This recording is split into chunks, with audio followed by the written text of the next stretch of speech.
Yung mga idol, kumusta? Mandarig mga sports, tabi nga pala.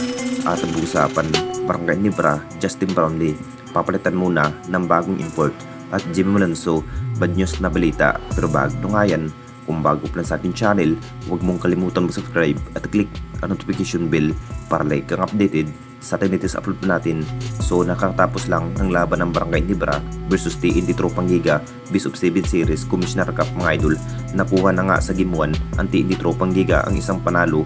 Naging halimo nga sa hustle play na ang naging laro ang nasabing best import ng TNT Tropang Giga na si Julius Jefferson mga idol, dahil isa rin ang kupunan ng TNT Tropang Giga sa mahusay at malalakas sa ating liga na may Julius Jefferson, dahil maraming laban na rin ang nagkakasugupa sa finals ang Barangay Nibra versus TNT Tropang Giga mga idol, na parang hindi pa rin na ipanalo ng Barangay Nibra no si RSG na ang naging import ng TNT Tropang Giga. Ito na nga ba ang mas sinasabik ng lahat kung gano'n na nga ba ka-impact ang isang Julius Jefferson kapag matinding laban na ang magaganap. Masasabing naging factor rin ang TNT Tropang Giga sa bawat laban. Alam ng rating lahat mga idol, hindi raw may panalo ni Justin Brownlee ang kupunan ng Barangay Nibra sa finals. Hindi na rin magdadalawang isip ang Ginebra Management, papalitan muna ng bagong import ito si Justin Brownlee, dahil hindi na rin mas kayang tapatan ni Justin Brownlee ito si Julius Jefferson.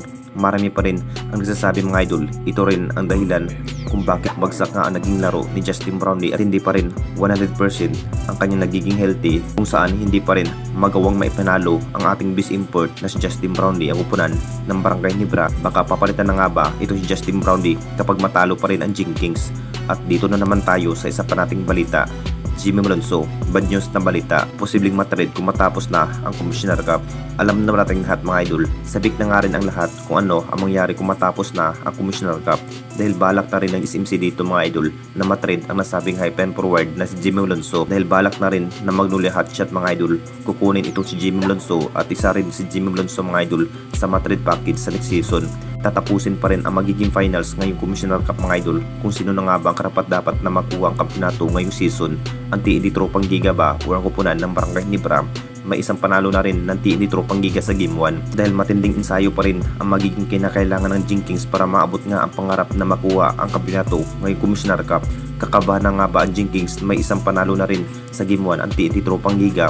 Matinding hard practice pa rin ang Barangay Nibra. Kung manalo man sana ang Barangay Nibra sa finals, hindi na rin magagalaw ang magiging lineup ng Jinkings. Hindi na rin matuloy ito si Jimmy Malonzo.